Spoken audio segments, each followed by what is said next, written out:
اللہ تعالیٰ توفیق رفیق عطا فرمائے۔ اللہ برکت۔ میں ایک وکیل کا مضمون پڑھ رہا تھا، وہ کہہ رہا تھا کہ میں علامہ کاظمی صاحب رحمۃ اللہ علیہ کے پیچھے بڑی پابندی سے درس سنتا تھا، اور وہ جب میں جاتا تھا صبح کچہری تو مجھے وہ ان کا درس فائدہ دیتا تھا عدالت میں، لیکن وہ کہتا ہے اب میں نہیں جلسوں پہ جاتا، اس لیے کہ مولوی آتا ہے 1 بجے اور میں نے سویرے جانا ہوتا ہے 7 بجے کچہری، میں نے کو فجر پڑھ کے سونا تو ہے نہیں، تو کہتے اس لیے میں اب نہ جا پاتا ہوں نہ سن سکتا ہوں۔ ہم نے یہ کیا ہے کہ ہم نے ایسے طبقات جنہوں نے صبح جلدی ڈیوٹی پہ جانا تھا انہیں ہم نے پابند کر دیا ہے کہ تم نے جلسوں میں نہیں آنا، پابندی ہے، اس لیے کہ میری طرح کے خطیب نقیب یہ تو سارے سوتے ہیں، سویرے دیر سے اٹھتے ہیں، تو جس نے صبح وقت پہ جانا ہے وہ بیچارہ نہیں آ پاتا۔ باہر کیف اللہ تعالیٰ توفیق رفیق عطا فرمائے۔ شاہدًا و مبشرًا و نذیرًا، فرمایا محبوب ہم نے آپ کو حاضر و ناظر بنایا ہے، خوشخبری دینے والا بنایا ہے اور ڈر سنانے والا بنایا ہے۔ آپ شاہد بھی ہیں، مبشر بھی ہیں اور نذیر بھی ہیں، لیکن ان ساری شانوں کے ساتھ محبوب پتہ کریں گے کیا؟ وَدَاعِيًا إِلَى اللَّهِ، ہم نے آپ کو اللہ کی طرف دعوت دینے والا بنایا۔ وَدَاعِيًا إِلَى اللَّهِ بِإِذْنِهِ وَسِرَاجًا مُنِيرًا، اور آپ چمکتے ہوئے آفتاب ہیں، کس برکت سے؟ اللہ کے دیے ہوئے اذن کی برکت سے۔ توحید اسلام کا بنیادی عقیدہ ہے، اور حضور کیا ہیں؟ داعی اللہ، اللہ کی طرف دعوت دینے والے۔ ہمارے ہاں نا اب یہ ہوا ہے، پاکستان ہے ایک جمہوری ملک، تو جو جمہوری ملک ہوتے ہیں ان کے اندر ہر بندے کو بولنے کی اجازت ہوتی ہے، اور کوئی کرائیٹیریا نہیں کسی بھی منصب کا کہ اس منصب پہ بیٹھ کے کون بول سکتا ہے تو کون نہیں بول سکتا، اور فلان جگہ کون، ہر بندے کو۔ اور اب تو خیر سوشل میڈیا ہے، اب تو ہر بندہ جو باتیں دل میں ہوتی تھی وہ وہاں لے آتا ہے، اور جو نہیں لانے والی وہ بھی لے آتا ہے۔ تو ہمارے ملک کے اندر کچھ لوگوں نے معاذ اللہ توحید باری تعالیٰ کے خلاف بھی ایک خاموش تحریک شروع کر دی۔ آپ نے کچھ عرصہ پہلے سنا ہوگا، ہمارے ایک وزیر اعظم صاحب نے کہا تھا کہ جو جس کو بھی پکارتا ہے نا وہ کسی نہ کسی رنگ میں اللہ کو ہی پکارتا ہے۔ اسی طرح کی کچھ باتیں ہمارے ملنگ کرتے ہیں، سارے روپو دے ہی نے سنتے ہیں نا آپ، ہاں نہ تو کرو نا، ناراض ہو تو مہربانی میں چھیتی ٹور جانا جی، آپ غور کریں کیا عرض کر رہے ہیں، اللہ آپ کو خوش رکھے۔ ادھر دیکھیں، ملنگ کرتے ہیں نا اس طرح کی باتیں، سارے روپ ادے ہی نہیں، یہ رنگ معاذ اللہ اس طرح کی بات۔ اسی طرح کچھ ادیب، کچھ شاعر، سارے نہیں کچھ سمجھدار لوگ بھی ڈھیروں ہیں اللہ کے فضل سے، قرآن و سنت کو جاننے والے۔ تو یہ شعراء، یہ ادیب، یہ نقبا، یہ کچھ جاہل قسم کے صوفیاء، انہوں نے ایک نئی کہانی چھیڑ دیا ہے کہ سارے روپ اسی کے ہیں، وہ سارے جی جو جس کو پکارتا ہے اسی کو پکارتا ہے۔ تو میرا یہ سوال ہے کہ اگر سارے روپ اسی کے تھے اور جو جس کو پکارتا تھا وہ اللہ کو ہی پکارتا تھا، تو پھر نبی پاک بتوں کے خلاف جہاد کیوں کرتے رہے؟ اس کا کیا معنی ہوا؟ آپ نے ساری سرکار کی اس محنت مبارکہ کا کیا کیا کہ ہر مقام پہ حضور نے فرمایا لا الہ، جھگڑا کیا تھا بھلا کہ بت پکارنے والا اللہ کو پکارتا نہیں، اللہ اللہ ہے، اور کس طرح ہے؟ قل هو اللہ احد، تم کہو کہ اللہ ایک ہے، اللہ، اور اللہ صمد ہے، بے نیاز ہے، لم یلد ولم یولد، نہ وہ کسی کا باپ ہے نہ کسی کا، نہ وہ جنا گیا نہ اسے کسی نے جنا، اور وَلَمْ يَكُنْ لَهُ كُفُوًا أَحَدٌ، جس کا معنی یہ ہے کہ اس جیسا دوسرا ہے ہی کوئی نہیں، اس طرح کا دوسرا نہ۔ اب دیکھ لیں کہ تیزی کے ساتھ وہ لوگ آئے، وہ دیکھیں جی ہمارے ملک میں ایک ایسا کالم نگار بھی ہے جس کے کالم بڑے دیکھے جاتے ہیں، جس کا پروگرام بڑا سنا جاتا ہے، اس نے کہا تھا ریاستوں کا مذہب نہیں ہونا چاہیے، مذہب قوموں کا ہوتا ہے، ملکوں کا مذہب نہیں ہوتا، جو جس طرح چاہے وہ جیے۔ عجیب بات کرتے ہو صاحب، جو جس طرح چاہے اپنی زندگی گزارے، تو پھر نبی پاک صلی اللہ تعالیٰ علیہ وسلم نے جو بتوں کے خلاف جہاد فرمایا اور توحید بارے تعالیٰ کے تعلق سے حضور نے جو پیغام دیا، سنا میرے بھائیو، آپ کو غصہ آنا چاہیے، آپ کے چہرے پہ بال آنے چاہیے جب کوئی بندہ یہ بات کرتا ہے کہ نہیں سجدہ کہیں اور بھی ہو سکتا ہے۔ آپ کے چہرے پر جلال آنا چاہیے۔ دلیل کیا ہے؟ سیدہ عائشہ صدیقہ رضی اللہ تعالیٰ عنہ فرماتی ہیں کہ حضور کو کتنا بھی ستاتا تھا تو ناراض نہیں ہوتے تھے، لیکن اگر کوئی اللہ کی حدیں توڑتا تو میرے نبی کے چہرے پر جلال آ جاتا تھا۔ محنت کے ساتھ حضور نے توحید لوگوں کے دلوں میں اتاری، محنت کے ساتھ، جد و جہد کے ساتھ۔ یہ لا الہ الا اللہ کا پیغام لے کے میرے نبی پاک منڈیوں میں گئے، حضور نے دروازوں پہ دستک دے دے کے لوگوں کو کہا کہ اللہ کے سوا کوئی عبادت کے لائق اتنی بڑی۔ اعلیٰ حضرت بریلوی رحمت اللہ تعالیٰ علیہ سے کسی نے سجدہ تعظیمی کے بارے میں پوچھا، سجدہ عبادت کے بارے میں نہیں، شرک سجدہ تعظیمی ہے، سجدہ عبادت ہے، سجدہ تعظیمی شرک وہ حرام ہے۔ کسی نے پوچھا کہ اللہ کے علاوہ کسی نے تعظیماً سجدہ کیا، کسی کو معبود سمجھ کے نہیں۔ پرانی امتوں میں تعظیم کے لیے کسی کو سجدہ کرنا جائز تھا۔ آپ پڑھیں نا سورہ یوسف، اذ قال یوسف لأبیہ یا ابتی انی رأیت احد عشر کوکبا والشمس والقمر رأیتہم لی ساجدین، کہ میں نے دیکھا ہے کہ میرے لیے سورج، ستارے اور یہ سجدہ کر رہے ہیں سارے۔ پرانی امتوں میں سجدہ تعظیمی جائز تھا۔ اعلیٰ حضرت سے کسی نے پوچھا کہ اب کوئی صرف تعظیم کے لیے سجدہ کرے، تو آپ فرمانے لگے سجدہ تعظیم حرام ہے، حرام ہے، حرام ہے، اور چوتھا جملہ فرمانے لگے اشد حرام ہے، حرام ہے، حرام ہے، اور بول کے بتائیے آپ کو اس ملنگ پہ غصہ کیوں نہیں آتا جو کسی دربار پہ سجدہ کر رہا ہے؟ شدید غصہ آنا چاہیے، شدید، چہرے پہ بال آئیں، باڈی لینگویج بتائے کہ ہمیں اچھا نہیں لگ رہا۔ سجدہ صرف اللہ۔ میرے نبی پاک صلی اللہ تعالیٰ علیہ وسلم نے توحید باری تعالیٰ کا پرچار کیا، توحید کی دعوت دی، شان نبی پاک اپنی دکھاتے تھے، معجزے حضور اپنے دکھاتے تھے، چاند حضور نہیں توڑا، ڈوبے ہوئے سورج کو نبی پاک نہیں موڑا۔ لیکن جب کسی نے پوچھا یہ سارا کچھ کیا ہے، تو محبوب فرمانے لگے جو اس رب کی شان ہے جس نے مجھے رسول بنا کے بھیجا ہے۔ حضور نے توحید باری تعالیٰ کے درس دیے، توحید باری تعالیٰ۔ توحید کا عقیدہ تو آپ کو مضبوط کر دے گا، یہ تو آپ کو تگڑا کر دے گا۔ دیکھیں نا، جس نے ایک اللہ کو مانا وہ تو ویسے جگہ جگہ جانے سے بچ گیا۔ جس نے ایک اللہ کو مانا، میرے پاس ایک ہی سجدہ تھا، نہ یہاں کیا نہ وہاں کیا تھا، ایک تو دو جگہ ہو ہی نہیں سکتا تھا۔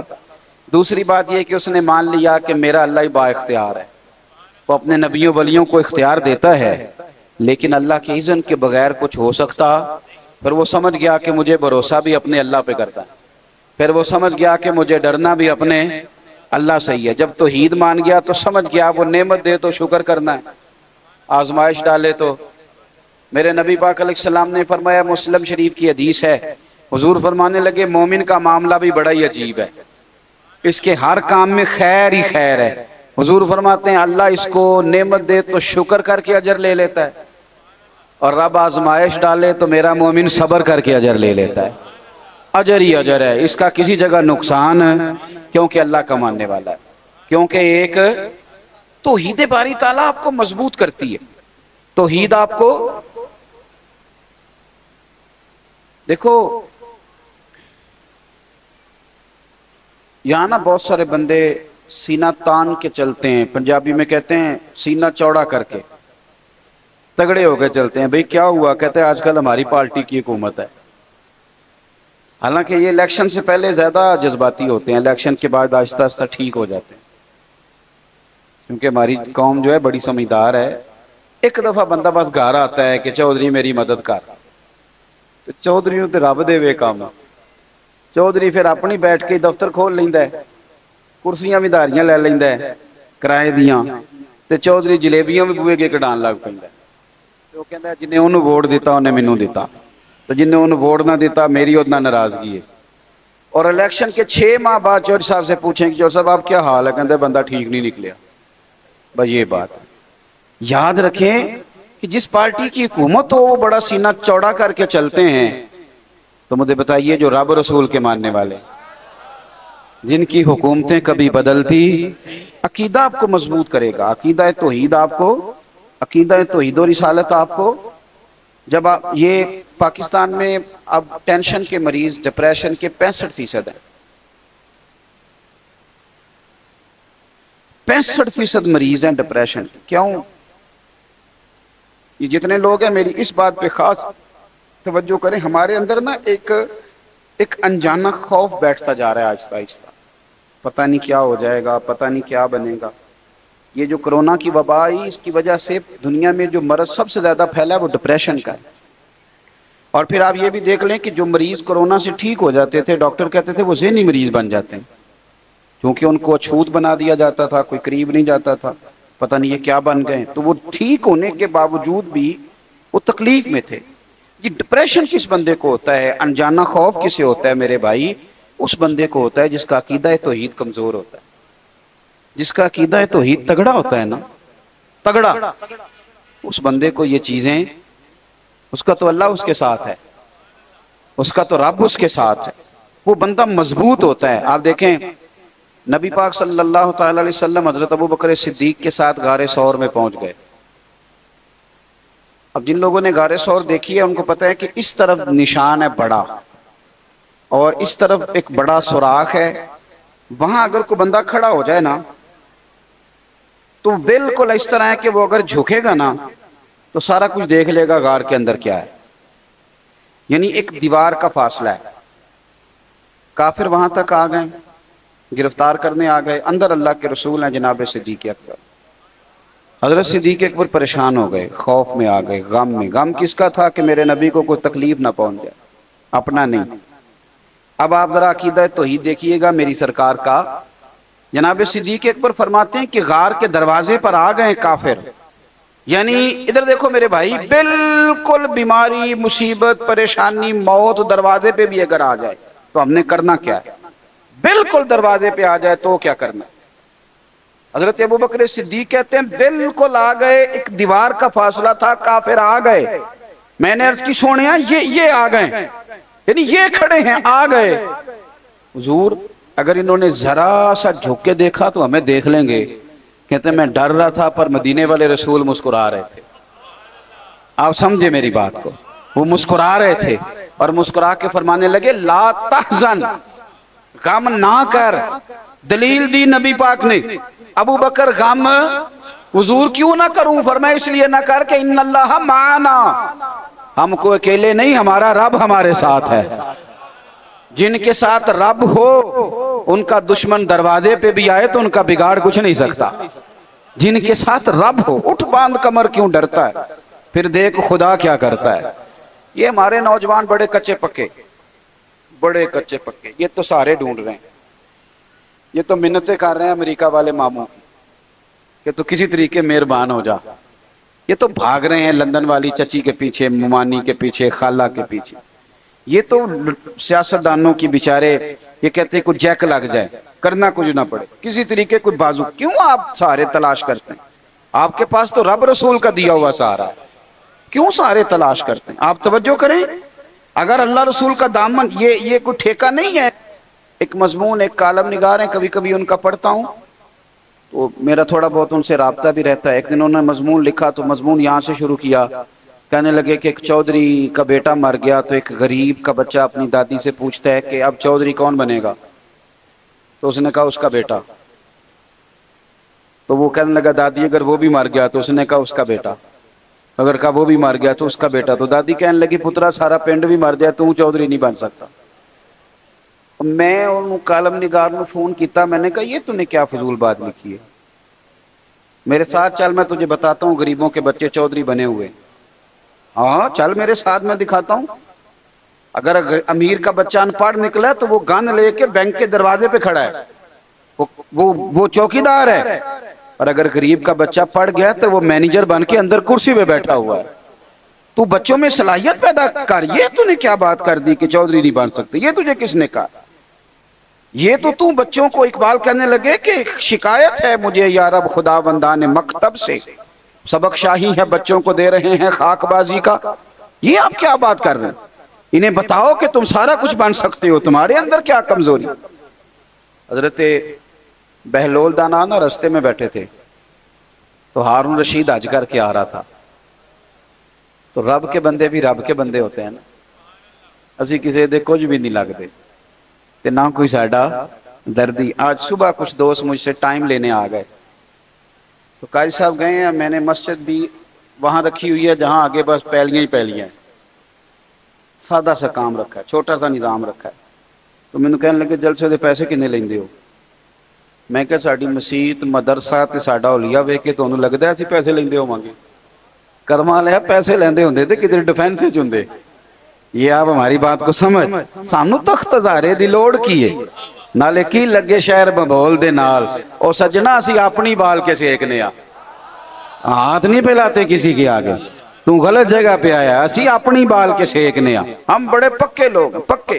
مہربانی کریں جی, اللہ آپ کو جو تشریف رکھے. پیسے دے خلاف تقریر کر رہے ہیں, تسی لے کے آ گیا.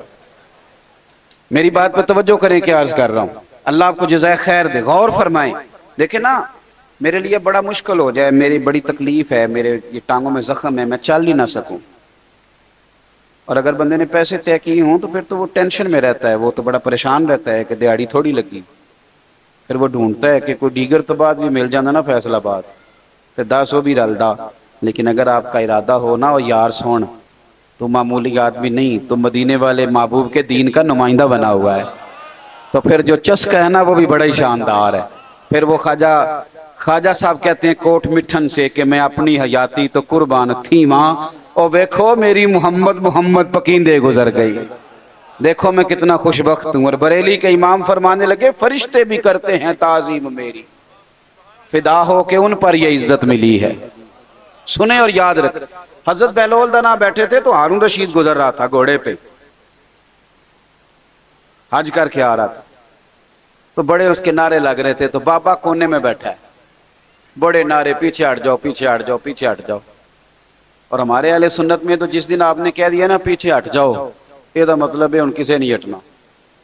اگر آپ کہنے رستہ دے دو تو اس کا ترجمہ یہ ہے کہ اب کسی نے رستہ نہیں دینا, یہ مزاج ہے.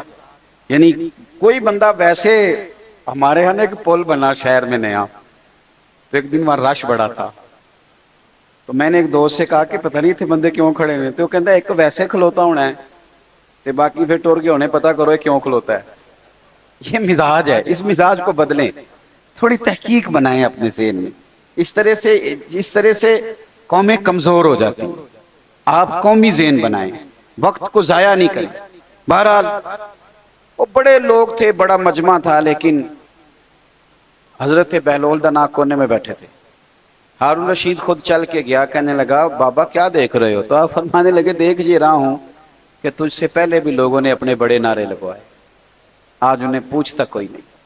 دیکھیں نا, میرے جیسے لوگوں کو غلطی لگ جاتی ہے کہ ہمارے بڑے اشتہار چھپتے ہیں, ہمارے لیے بڑے لوگ آتے ہیں, لیکن نو پئیاں دس دیاں قبراں جنہ تے پھل پے, او پائیا ادھروں کوئی نہیں جی آمدہ, ادھروں لکھاں گئے. ہمیں غلطی لگ جاتی, غلط فہمی بن جاتی. سنو اور یاد رکھنا, جب کہا نا کہ تیرے جیسے میں نے بڑے دیکھے, بڑے نعرے لگے, پر آج پوچھتا کوئی نہیں, تو ہارون رشید کہنے لگا بابا وقت کا بادشاہ ہے, یہاں ایم این اے کسی سے ذرا تگڑی سلام لے لے تو بندے کہتے ہیں میرے اب سارے کام بن گئے.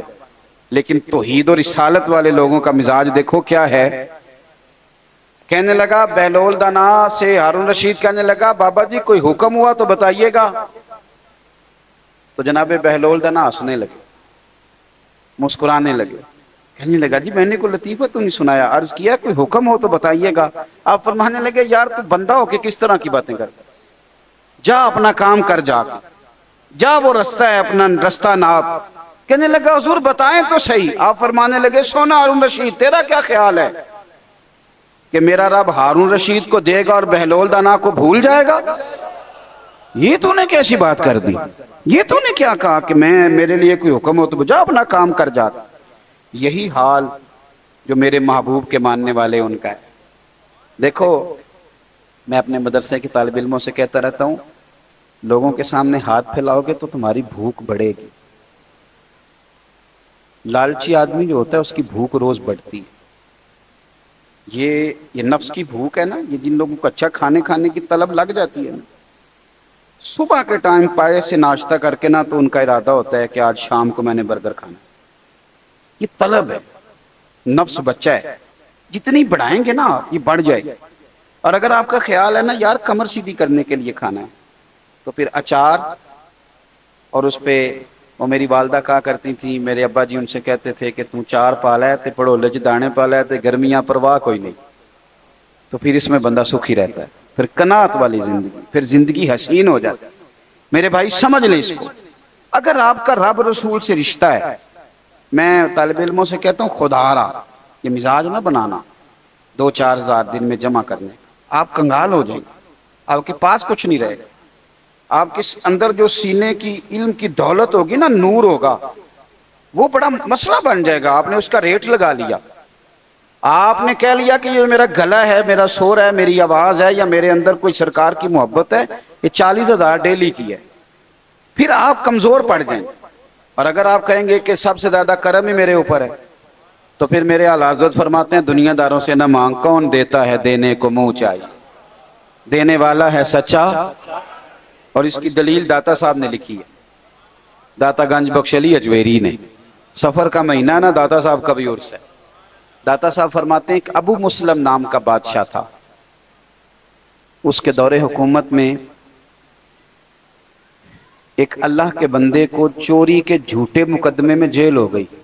جیلوں میں سارے مجرم نہیں جاتے، حضرت یوسف بھی جیل میں رہے ہیں، جیلوں میں سارے مجرم نہیں جاتے، یہ بھی خیال رکھنا۔ اور جھوٹے مقدموں میں جیلیں ہو ہی جاتی ہیں، یہ بھی اللہ والوں کی شان ہے۔ جیل ہو گئی اور چوری کے جھوٹے مقدمے میں ہو گئی۔ ابو مسلم بادشاہ رات کو سویا ہوا تھا، توجہ ہے نا میرے دوستوں کی، وہ کہتا ہے میں رات کو سویا تھا، میرے بخت دیکھو مجھے خواب میں مدینے والے محبوب کی زیارت نصیب ہوئی، خواب میری وچ آیا ماہی تے میں او دے گل وچ پا لئیاں باواں۔ آپ یقین کریں دنیا بڑا کچھ کہتی ہے، پر میاں صاحب نے پتہ نہیں یہ بات کہاں بیٹھ کے کی تھی، یہ کیا رنگ تھا، یہ کیا انداز تھا، اس کا درد کیا تھا۔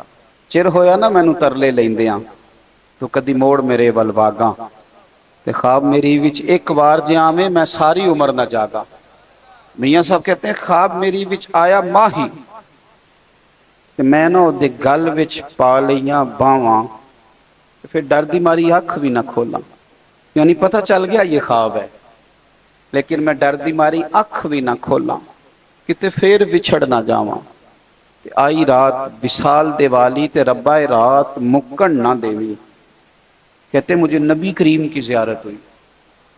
بادشاہ کہتا ہے ایک درویش کو، اللہ والے کو چوری کے جھوٹے مقدمے میں قید کیا گیا تو حضور کی زیارت ہوئی، تو سرکار میری خواب میں آ کے فرمانے لگے اس بیچارے اللہ کے دوست کو قید کر دیا۔ حضور یعنی خود نبی پاک، سرکار نے کہا اسے چھوڑو جا کے۔ تو بادشاہ اتنی تیزی سے دوڑا کہ پیروں میں جوتا کوئی نہیں، سر پہ کپڑا کوئی نہیں، جا کے جیل کا دروازہ کھولا، اس اللہ والے کو رہا کیا۔ جب وہ جانے لگے نا تو بادشاہ پھر بادشاہ تو ہوتے ہی ہیں نا، پھر یہ جیل سے بات تو نہیں نہ جاتی کہ میں بادشاہ ہوں۔ جانے لگے تو آواز دے کے کہنے لگا بزرگو کوئی حکم ہوا تو بتائیے گا، سنو عقیدہ رسالت کے ماننے والوں، کہنے لگا کوئی حکم ہوا تو بتائیے گا۔ تو بابا جی روک پھیر کے کہنے لگے یار تجھے ابھی بھی سمجھ نہیں آئی، اور تو ابھی بھی نہیں سمجھا؟ اس نے کہا کیا مطلب؟ کہنے لگا تو ابھی بھی نہیں سمجھا، مجھے دشمنوں نہ چھیڑو میرا ہے کوئی جہاں میں، تو ابھی بھی نہیں سمجھا؟ کا کیا مطلب؟ کہنے لگے جو آدھی رات کو تجھے سوتے کو جگا کے بھیجیں، نہ تو جوتا پہن سکے نہ سر پہ کپڑا لے سکے، جو آدھی رات کو تجھے بھیجتے ہیں مجھے وہ کسی اور کی ضرورت رہنے دیتے ہیں؟ کون دیتا ہے دینے کو منہ چاہیے، دینے والا ہے سچا۔ اعلیٰ حضرت بریلوی نا تیل لینے گئے دکان پہ، سرسوں کا تیل۔ پہلے تو یہ دیکھو اتنا بڑا عالم ہے خود تیل لینے چلا گیا۔ مسجد کا امام اپنے گھر کی سبزی کا تھیلا نہیں اٹھاتا، کہتے میری شان کے خلاف ہے، یعنی میں کیسے اٹھاؤں، یہ کیسے ہو سکتا ہے؟ خود تیل لینے گئے، دکاندار کو بوتل دی کا تیل سرسوں کے تیل کی بھر دو، اس نے بھر دی، فرمایا کتنے پیسے؟ کہنے لگا ویسے تو 5 آنے کی ہے، آپ ہمارے عالم ہیں آپ 3 آنے دے دے، ویسے 5 کی ہے۔ اعلیٰ حضرت مسکرائے، اعلیٰ تھے نا تو مسکرائے، تو مسکرا کے فرمانے لگے کیا کہا تو نے 2 آنے چھوڑ رہا ہے؟ فرمایا رکھ تو 5 پورے ہی، میں اپنا علم 2 آنے کا نہیں بیچا کرتا. کروں مدح اہل دول رضا، پڑے اس بلا میں میری بلا، کیونکہ میں گدا ہوں اپنے کریم کا، میرا دین پارائے نان. تو اچھی طرح سمجھ لیں کہ جب آپ عقیدہ توحید و رسالت والے ہوتے ہیں، جنگ احد کے موقع پہ نا ابو سفیان نے کہا تھا کہ دیکھو ہم نے تمہارے کتنے لوگ قتل کر دیے، تو نبی پاک علیہ السلام نے حضرت عمر سے فرمایا تو جواب دے. مسلمانوں اپنے دلوں میں عقیدہ توحید و رسالت پیدا کرو. آپ یقین کرو ہم کچے ہوتے جا رہے ہیں، کچے، اس لیے پریشان ہیں، ڈپریشن ہے، ٹینشن ہے، اور لوگ بھاگ رہے ہیں. یوں لگتا ہے جیسے یہ سمجھتے ہیں کہ ان کا نصیب کوئی اور لے جائے گا. یہ ہو سکتا، یہ کیسے ہو سکتا ہے کہ کھاتا تیرا ہو اور لے کوئی اور جائے؟ تجھے اتنی جلدی کاہے کی ہے، اتنی ٹینشن کاہے کی؟ تیرے ذمہ محنت کرنا ہے، نتیجہ تیرے ذمہ، نتیجہ تو میرے رب کریم کے ذمہ. اپنے اندر عقیدہ توحید و رسالت کو مضبوط کریں، مضبوط. نبی پاک علیہ السلام جب ابو سفیان نے کہا نا تمہارے اتنے لوگ قتل ہو گئے، تو حضور نے فرمایا اب عمر ہی سے جواب دے. جناب عمر فرمانے لگے ابو سفیان سن. اس وقت وہ کلمہ نہیں پڑھتے تھے. فرمایا سن، تم تو کسی مولا کو مانتے نہیں، تو ہمارا تو مولا ہے، ہمارا تو رب ہے. ہمارے جو بچ گئے وہ غازی ہیں، اور جو چلے گئے انہیں میرے رب نے شہادت عطا فرما دیا. ہمارا کوئی نقصان. عقیدہ توحید والے لوگ تگڑے، مضبوط. بس بات ختم کرنے لگا ہوں. رومیوں نے نا حضرت عبداللہ بن حذافہ رضی اللہ تعالیٰ عنہ کو قید کر لیا تھا حضرت عمر کے زمانے میں. بڑے دلیر تھے. نوجوانوں ایک بات آپ سے کر دوں، جس آدمی کی نظر میلی ہو یا وہ لقمہ حرام کھانے والا ہو، وہ بزدل ہو جاتا ہے. اچھی طرح سمجھ لیں. جو سمجھتے ہیں ہم دلیر بنے، دلیر، ایک انہیں نظر پاک رکھنی چاہیے، دوسرا رزق پاکیزہ کھانا چاہیے. کبھی بھی وہ کمزور نہیں پڑیں گے. یہ بس دل کی تختی پہ لکھ لو. خوددار بنو گے تو تمہاری عزت بڑھ جائے گی، ہاتھ پھیلاؤ گے تو ختم ہو جائے. حضرت عبداللہ ابن حذافہ بڑے دلیر تھے، میدان میں لڑ رہے تھے رومیوں کے خلاف. تو 1000 فوجی تھا اور عبداللہ ابن حذافہ اکیلے تھے. لڑ رہے تھے. چونکہ وہ اقبال نے کہا تھا کہ مومن تو بے تیغ بھی لڑتا ہے سپاہی، اس کے تو ہاتھ میں شے کوئی نہ ہو تو پھر بھی لڑتا رہتا ہے. لڑ رہے تھے. 1000 بندے نے مل کے گرفتار کیا. قابو نہیں آتے. میں کہانی نہیں سنا رہا، حضور کے صحابہ کی شان سنا رہا ہوں. یعنی 1000 بندے نے. ہمارے بچے اللہ خیر فرمائے، انہوں نے موٹر سائیکل ایک ٹائر پہ چلانا سیکھ لیا ہے. باقی کوئی دنیا کا کام وہ باہر جا کے کریں گے، پاکستان میں نہیں کریں گے. ہر چوتھے بیٹے سے پوچھو آپ کیا کرتے ہیں، کہتے کاغذ جمع کرائیں باہر جانا. تو جب جاؤ گے تو چلے جانا، یہاں تو کچھ کرو. کچھ نہیں ملتا تو ریڑھی لگاؤ، کچھ نہیں ملتا تو کریانہ ڈالو. ایک پیشہ دنیا میں برا ہے، وہ ہے ہاتھ پھیلانا. باقی کوئی پیشہ دنیا میں برا، حضور نے تو تعریفیں کی ہیں محنت کر کے کمانے والے. سنو دوستو، عبداللہ ابن حذافہ جب گرفتار کر لیے گئے تو روم کے بادشاہ نے کہا اسے قتل کر دو. لیکن اس کا وزیر کہنے لگا بندہ بڑا قیمتی ہے، ہم 1000 تھے تو قابو نہیں آ رہا تھا، اسے کسی طریقے سے اپنے لشکر میں شامل کرو. اس نے کہا ٹھیک ہے، 2-4 چیزیں ہوتی ہیں جن کی وجہ سے بندے قابو آ جاتے ہیں. وہ پتے پھینکو. ٹھیک ہے، جناب عبداللہ ابن حذافہ کو بلا لیا تو بادشاہ کہنے لگا تیری مرضی کے پیسے، معاذ اللہ تو اپنا دین چھوڑ کے ہمارے دین میں آ جا، ویسے تیری مرضی کے. حضرت عبداللہ ابن حذافہ چاروں طرف عیسائی ہیں روم کے، اور آپ جکڑے ہوئے ہیں زنجیروں میں. آپ اس کی بات دیکھ کے تو ہنسے. فرمانے لگے یار تو بڑا ہی بیوقوف ہے، کس نے تجھے بادشاہ بنایا؟ کیا مطلب؟ آپ فرمانے لگے او خدا کے بندے، تو مجھے پیسوں کا لالچ دے رہا ہے. میں نے پیسے کمانے ہوتے تو میں کاروبار کرتا، میں تو تلوار لے کے میدان میں آیا ہوں. مجھے پیسے نہیں چاہیے، نبی کے نام پہ شہادت چاہیے. میں شہید ہونے آیا ہوں تو پیسوں کا لالچ دے رہا ہے، پیسے تو میں کاروبار کرتا. اس نے دوسرا پتہ پھینکا، کہنے لگا بادشاہی کے علاوہ، یعنی سب سے بڑا بادشاہ ہوں میں، میرے علاوہ جو تو عہدہ کہے تجھے ملے گا. پارٹیاں بدل نہیں جاتے لوگ ایک وزارت کی وجہ سے. 5 سال کسی اور کی تعریفیں، اور چھوٹی سی اشارہ نہیں ہوا تو پھر فوراً سجدہ صاحب کر جاتے. وہ کہتے ہیں مجھے تو پتہ ہی نہیں چلا. کتنے دن؟ پورے 5 سال کوئی پتہ نہیں چلا. یہ کمزور قومیں ایسا کرتی ہیں. نظریاتی لوگ اس طرح کے، شرم آتی ہے اس طرح کی باتیں کرتے. جو نظریاتی لوگ ہوتے ہیں وہ بکاؤ مال تھوڑا ہوتے ہیں. میرے بھائی غور کیجئے گا، کہنے لگا میرے علاوہ جو عہدہ تجھے چاہیے ملے گا۔ آپ پھر مسکرائے، فرمانے لگے یار تو مجھے کس عہدے کا لالچ دے رہا ہے؟ میں نبی پاک کا صحابی ہوں، اور حضور کے صحابی ہونے سے بڑا دنیا میں عہدہ ہے ہی کوئی نہیں۔ صحابہ تو وہ صحابہ تھے جن کی ہر صبح صبح شام ہوتی تھی، خدا کا قرب حاصل تھا، نبی کی دید ہوتی تھی۔ اب اس نے غصے میں کہا اس کو قید کر دو، کل اس کا فیصلہ کریں گے۔ نوجوانوں غور کرنا، یہ ہے عقیدہ توحید و رسالت کے ماننے والے لوگ۔ بادشاہ کا وزیر کہنے لگا مجھے نہیں ایک موقع دیتے؟ کہا وہ کیا؟ کہنے لگا میری بیٹی بڑی خوبصورت ہے، میں کیا کروں؟ میں تو اس ملک میں رہتا ہوں جہاں کا نوجوان لڑکیوں کے اسکول کے آگے کھڑا ہوتا ہے، کالج کے آگے کھڑا ہوتا ہے۔ ڈھیر ساری بچیاں پڑھ سکتی تھی، اس لیے ماں باپ نے کالج سے اٹھا لیا کہ مسلمانوں کے بچے تنگ کرتے ہیں، یہودیوں عیسائیوں کے نہیں، ہمارے اپنے۔ یعنی دل کے پھپھولے جل گئے سینے کے داغ سے، اور دیکھو میرے گھر کو آگ لگ گئی، گھر کے ہمارے بچے۔ اور یاد رکھنا جس کے گھر میں بیٹی ہوتی ہے نا، میں نے اپنے سر پہ کبھی بڑے بال نہیں رکھے، چھوٹے سے بال رکھتا ہوں۔ میری 7 بہنیں، لیکن میں سڑک پہ کھڑا تھا، شاید 6ٹھی کلاس میں پڑھتا تھا، تو میں نے بالوں کو بڑی کنگھی کی، جیب میں کنگھی ہوتی ہے، ایک وقت ہوتا ہے نا بندے، میں کنگھی کر رہا تھا تو میرے ابا جی بھینسوں کا چارہ لے کے آ رہے تھے، تو ایک بات انہوں نے مجھے سڑک پہ بلا کے کہی، مجھے کہنے لگے پتر کنگھی شنگھی کر کے نہ نکلیا کر، میری یہاں 7 دھیاں نہیں،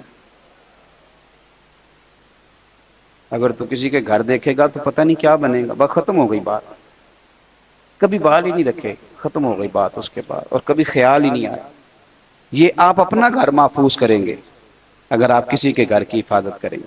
بھائی حضرت عبداللہ ابن حذافہ کے بارے میں وزیر کہنے لگا میری بیٹی بڑی خوبصورت ہے، رات کو سجا سنوار کے بیٹی کمرے میں بھیج دی، لیکن سیدنا عبداللہ بن حذافہ ساری رات نفل پڑھتے رہے۔ ادھر دیکھو میری طرف، یہ کام ناممکن نہیں، تھوڑا مشکل ضرور ہے۔ آپ کے ذہن میں بن جائے نا کہ یہ چیز حرام ہے، یہاں کلک ہو جائے تو اس کے قریب جاتے بندے کو کہہ آتی ہے، لطف نہیں آتا۔ آپ گوشت کھا رہے تھے، 2-3 لقمے کھائے تو بڑا مزہ آیا، تو پھر کسی نے بتا دیا زکوٰۃ کے پیسوں کا ہے، اس کا منہ میں ذائقہ بدل جاتا ہے کہ نہیں؟ چلیں ایک اور مثال دیتا ہوں، آپ کھا رہے تھے بڑا مزہ آ رہا تھا، تو کسی نے کان میں کہہ دیا حرام جانور کا ہے۔ پہلے مزہ آ رہا تھا، لیکن جب اس نے کہا حرام جانور کا ہے تو کیا شروع ہو جاتی ہے نا، الٹیاں آنے لگتی ہیں نا۔ کیوں؟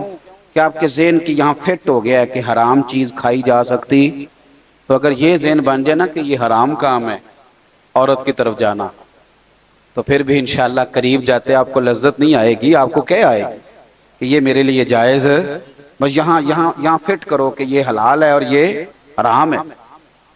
عبداللہ ابن حذافہ رضی اللہ تعالیٰ عنہ کے سامنے بٹھا دیا عورت کو، ساری رات وہ کہتی ہے میں بیٹھی رہی، آپ ساری رات نفل پڑھتے رہے۔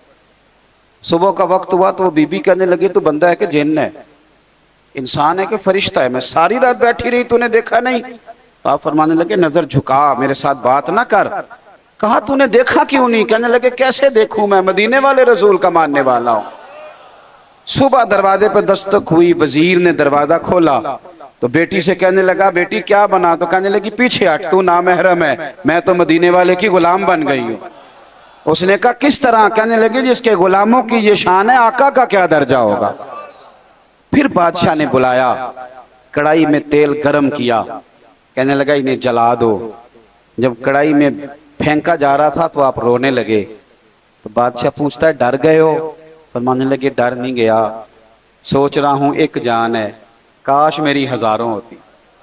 وہ کچا رنگ للاری والا جیڑا چڑھ دا تے لیندا رہندا، اے عشق تیرے دا رنگ محمد چڑھ جائے پھر نہیں لیندا۔ حضرت عبداللہ ابن حذافہ رضی اللہ تعالیٰ عنہ کی یہ بات سنی تو بادشاہ کہنے لگا ایک شرط پہ چھوڑتا ہوں، میرا نہیں دل کرتا کہ تیرے جیسے بندے مارے جائیں۔ فرمایا شرط کیا ہے؟ کہنے لگا چل یار کچھ نہ کر، نہ تو نے پیسے لیے، نہ عہدہ لیا، نہ عورت کے چکر میں آیا، نہ موت سے ڈرا، اس طرح کر میرے ماتھے پہ ایک بوسہ ہی دے دے، میں کبھی کہہ سکوں۔ آپ فرمانے لگے چلو یہ بات قابل قبول ہے، یہ کر لیتے ہیں۔ عقیدہ توحید و رسالت آپ کو جوان کرے گا، آپ کو تگڑا کرے گا۔ آپ تو ہر وقت کے مومن ہیں، مومن کی تو سانسیں بھی چلیں اس کے رستے میں، خالص اس کی رضا میں تو اس پر بھی اللہ اجر عطا کرتا ہے۔ تو اپنے آپ کو مضبوط کریں، اپنے عقیدے کو، افکار کو مضبوط کریں۔ جب یہ مضبوط ہو جائے گا تو زندگی آسان ہو جائے گی، آپ کا اٹھنا بیٹھنا چلنا آسان ہو جائے گا۔ دعا کرتا ہوں جو میں نے کہا میرا اللہ قبول فرما لے، جہاں بھول گئے اللہ ہم سے درگزر فرمائے۔ ابھی پروگرام جاری ہے، آپ میری بات سنیں، کیونکہ محفل اللہ رسول کے نام کیا نا جی، لوگ تو آتے جاتے رہتے ہیں اور ہم شخصیات کے نہیں نظریات کے قائل ہیں۔ تو میری گزارش ہے کہ آپ بیٹھیں، اتنا اچھا پنڈال سجا ہوا ہے، جو خطاب ہونے جا رہا ہے اس کو بھی سنیں۔ شاہ صاحب نے گفتگو شروع کر دی، میں اگرچہ زیادہ بیٹھ نہیں سکتا لیکن آداب ہوتے ہیں، پھر میں نے کوئی ایسی بات کرنی مناسب نہیں سمجھی، میں نے ان کی بات سنی۔ تو کچھ چیزیں ایسی ہوتی ہیں جو سن لینی چاہیے، کوئی حرج نہیں ہوتا۔ اپنے بزرگوں کا احترام انسان کو بڑا کرتا ہے، چھوٹا نہیں کرتا۔